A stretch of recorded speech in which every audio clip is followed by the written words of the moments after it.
Seigneur. Alléluia. Amen. Alors la troisième raison maintenant qui devait être la quatrième, pendant l'épreuve produit la persévérance. Amen. La Bible nous parle de la persévérance comme une bénédiction, comme un caractère chrétien, comme une victoire. Un chrétien qui n'est pas persévérant n'est pas ça. Amen. Il abandonnera le chemin. Alléluia. Nous voyons le principe qui dit que l'épreuve produit la persévérance. Dieu permet certaines épreuves pour qu'il voit si nous sommes persévérants. Dieu peut te dire la bénédiction est là, dans le point B. Mais il quitte le point A pour arriver au point B, il y a beaucoup d'embûches pour eux. Des fois tu dis, mais et c'est Dieu qui me dit c'est chemin, c'est ton chemin. Mais tu vois l'Esprit dit, vas-y, vas-y, mais les épreuves. Amen. Un exemple biblique, parce que les exemples bibliques sont plus fondamentaux. Vous vous souvenez de Paul? Amen. Il devait retourner à Jérusalem. Il arrive maintenant chez Philippe, le diable de Philippe, c'était des vies vierges, commence à prophétiser sur lui. Et il arrive voir le prophète Agabus. Le prophète Agabus qui dit simplement, l'homme à qui appartient cette ceinture sera lié là où il va. Paul savait qu'en allant à Jérusalem, on va l'arrêter, on va le lier, on va l'emprisonner. Et il dit, quand même bon, si c'est pour mourir pour Jésus, je vais mourir. L'église a commencé à pleurer. Mais il est allé.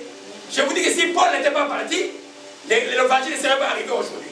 Et de là, on l'a arrêté, on l'a amené à Rome. Arrivé à Rome, l'évangile s'est répandu jusqu'à la terre aujourd'hui. Parce que c'est quelqu'un qui a su écouter la voix de l'Esprit. Mais c'est l'Esprit qui disait ne va pas. C'est l'Esprit qui disait que celui à qui la ceinture va être lié. Mais le même Esprit disait à la personne qui est de toi, passe, c'est ton chemin.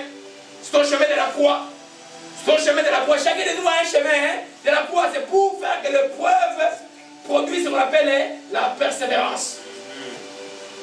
Alléluia. Il arrive des jours où je vais prier pour les gens. Tout mon corps est comme mort, fatigué. Je prends la route, et puis je commence à chanter. Oh, et puis après 50, 100 km, 100 km, je suis en forme, j'arrive. Et j'avais vraiment besoin que j'arrive là. Alléluia. Amen. Si tu n'aimes pas, si tu veux être persévérant, il n'y a pas quelque chose, même nos enfants, il n'y a pas quelque chose que tu vas atteindre dans la vie. Dieu t'a montré ce que tu vas être. Mais si tu n'es pas persévérant, tu n'atteindras jamais le but. Si toute la chose est de Dieu, les diables feront tout pour t'empêcher. Mais toi, en toi, l'Esprit dit, vas-y, c'est le chemin que j'ai tracé pour toi. C'est pourquoi nous avons besoin de connaître la voix de l'Esprit. Alléluia. Amen. Alléluia. Amen. Romains 5, verset 3 à 4. Nous voyons le quatrième principe, je crois que je ne vais pas trop vous en donner. Amen. Amen. Parce que c'est quelque chose de très profond. Hein? Romains 5, verset 3 à 4. Alléluia.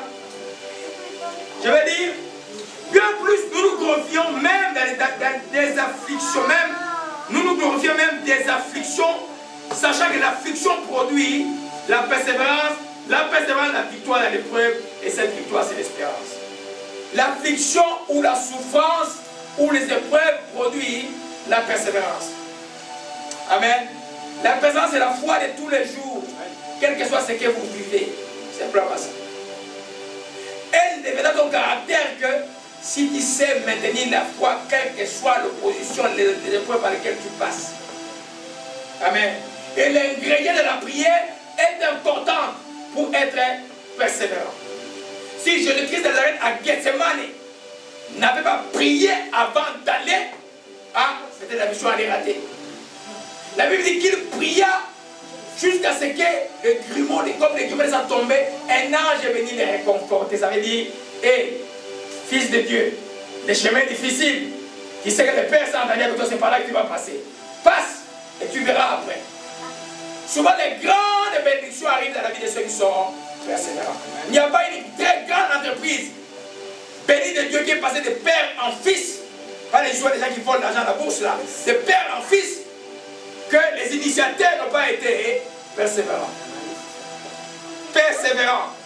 Des fois, les banquiers les embêtent. Des fois, ils n'arrivent pas à trouver des prêts pour démarrer, mais ils sont persévérants, ils sont convaincus que le projet qu'ils j'ai, c'est un projet viable, c'est un projet de Dieu.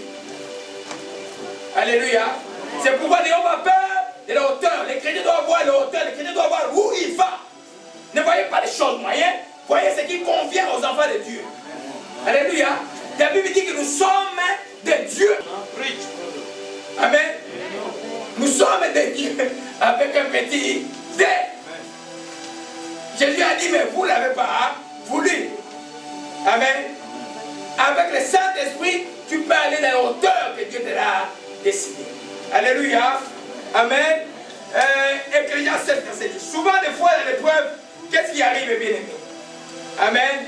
Tu avais beaucoup d'argent hier, tu n'étais pas croyant, et tu es devenu croyant. Et puis, l'école et l'épreuve commencent dans ta vie. Tu dis, hey, frère Laurent, mais être chrétien, c'est ça. Quelqu'un m'a déjà posé cette question en 2000. 2000. Quand je n'étais pas chrétien, j'étais prospère. Mais là, je suis chrétien, comment c'est comme ça là? Il dit, attendez dans 10 ans, tu vas voir comment tu vas être. Je dis, c'est un chrétien mûr, béni aujourd'hui et prospérant. En plus de ce qu'il peut avoir comme bien-être dans le business, il est maintenant un chrétien, le nom est écrit dans le livre de vie. Alléluia. Souvent dans l'épreuve, vous regardez le passé. Alléluia. Ecclésias 7, verset 10 dit, ne dis pas d'où vient que les jours passés étaient meilleurs que ceci. Si tu regardes ton passé, ne passe même pas une seconde à regarder ton passé. Amen. Ne passe même pas une seconde. Au moment où tu avais l'argent, ou l'argent pour toi c'était des sacs où tu jetais même l'argent par terre, ne regarde plus ça. Amen. Parce que ceci ne point, ce n'est point par la sagesse que tu demandes cela. Si tu dis que ton passé est meilleur que ton présent, tu n'es pas sage. Parce que le passé ne reviendra jamais. Ce qui est passé à 5 minutes ne retournera jamais. Ce qui est présent maintenant nous appartient. Ce qui est de l'avenir appartient à l'éternel. Alléluia. Amen. Donc, quand tu persévères, tu ne regardes pas en arrière. Même dans l'évangile, c'est pourquoi Jésus a dit, quand tu as mis la main sur la charrue, ne regarde pas en arrière. Quand tu veux servir Dieu, ne regarde pas en arrière. Souvent, les à côté du monde vont vous faire perdre des choses que Dieu vous a données. Hier, tout le monde, c'était comme un jour bizarre, tout le monde me demandait, ah, docteur, est-ce que quelqu'un me dit, quelqu'un de ma tribu a dit, est-ce que vraiment le docteur, vraiment tu as laissé vraiment, même pas travailler pour temps partiel? J'ai dit, je suis à temps plein pour Jésus-Christ. Ah, il a dit, ah, c'est pas. J'ai dit oui. J'ai dit oui. Ça, j'ai laissé à d'autres. Ah, j'avance quelqu'un d'autre encore. C'est le diable qui envoie les gens comme ça. Pour me faire dire, ah, retourne un peu à ces choses-là. Amen. Dieu est bon. Amen. Alléluia. Dieu est bon. Et ce qu'il a pour toi est le meilleur. Alléluia. Amen. Amen. Donc, celui qui persévère n'abandonne pas. Il endure. Il supporte. Il n'abandonne jamais. On va terminer par un psaume merveilleux que peut-être vous connaissez. Le psaume 126. Alléluia. Quand je parle de persévérer, c'est persévérer dans le bien. C'est une forme de sémence. Faire le bien. Faire le bien. Continuer à faire ce qui va te donner des fruits. Ne te défie pas à gauche et à droite. Continue qu'il pleuve, qu'il neige. Toi, sors. Va faire ce qu'il faut faire. Alléluia. Amen. Sinon, ça va être problématique demain. Alléluia. Amen. Le psaume 126, verset 5 à 6. Alléluia. Psaume 126, verset 5 à 6. Oh. Alléluia. J'aime beaucoup ce psaume parce que même dans le monde, là, il y a un musicien du monde qui l'a pris, qui l'a chanté. Nous, on les chantait quand on était enfants, on ne connaissait pas. C'est un musicien du monde, je ne vais pas citer son nom, c'est un Jamaïcain qui a chanté il y a quelques années. Amen. Le psaume 126 est très connu dans le monde. Alléluia. Amen. Ça commence par, quand l'Éternel ramène les captifs sur nous, j'étais comme ceux qui font un rêve. Notre bouche était remplie de cris, de joie, notre langue chante d'allégresse. On disait parmi les leçons, l'Éternel fait pour les grandes choses. L'Éternel a fait pour nous des grandes choses, nous sommes dans la joie. L'Éternel ramène nos captifs comme le ruisseau dans le midi. Voilà ce que nous voulons voir. Ceux qui sèment avec les larmes, moissonneront avec les chars et les graisses. Celui qui marche en pleurant, quand il porte la sémence, revient avec la dégraisse quand il porte les germes. Ça veut dire que faire le bien, des fois, vous demandez de faire des sacrifices. Servir Dieu. Vous savez, il y a certains promesses de la Bible qui sont pour les serviteurs de Dieu. Vous savez ça? Amen. Tu peux mettre des prémoneurs de chasse qui ne servent pas Dieu. Si Dieu est secondaire à toi. Amen. Je vais encore écrire quelque chose. L'ordre de Dieu, c'est la relation personnelle avec toi. Quand je dis la famille et la seconde, ce n'est pas la famille dans les choses du monde, c'est la famille dans l'union de la prière de la famille dans la prière. Et la famille de la prière va impacter l'église de la prière. Mais quand tu es appelé dans les services de Dieu, tu dois prendre ça au sérieux. Ce que tu sèmes aujourd'hui, tu ne sais pas ce que va être demain. Peut-être un Samuel naîtra de toi. Amen. Alléluia. Souvent quand on sème les bonnes choses, je dis des fois c'est dur. C'est pas la vie, c'est quelqu'un qui sème avec des larmes. L'essentiel ce n'est pas des larmes, ce n'est pas des processus. L'essentiel c'est des semer. Amen. L'essentiel c'est de continuer à faire du bien. La Bible dit ne vous lassez pas de faire du bien. Dans Galates chapitre 6, vous allez moissonner autant. Hein? Convenable, ne vous lassez pas parce que des fois ça va être très dur. Ah, Seigneur, tu me vois là. J'ai bien prié ceci. Je vais mon téléphone sur le chaque 30 minutes. Mais j'arrive à mon église, je vois. Oh, qu'est-ce qui se passe? Il y a quelque chose qui ne va pas ici là. La Bible dit prêche. Même si tu vois les chaises vides, prêche. Qui était la garde-hôtel qu'elle a cité ici? Il a fait un témoignage quand il a commencé la grande église qui a 40 000 élèves. Il a dit, quand il mettait les chaises, les gens se moquaient de lui. Il a dit aux gens, achetez les chaises. Tout le monde, vous savez, faites attention avec les visions de l'homme de Dieu. Il a acheté les chaises. Une année de presque des années après, oh, c'était plein. Aujourd'hui, dans chaque commune de Kinshasa, c'est au moins une cellule de 400 personnes. Et dans toute la République et dans le monde maintenant.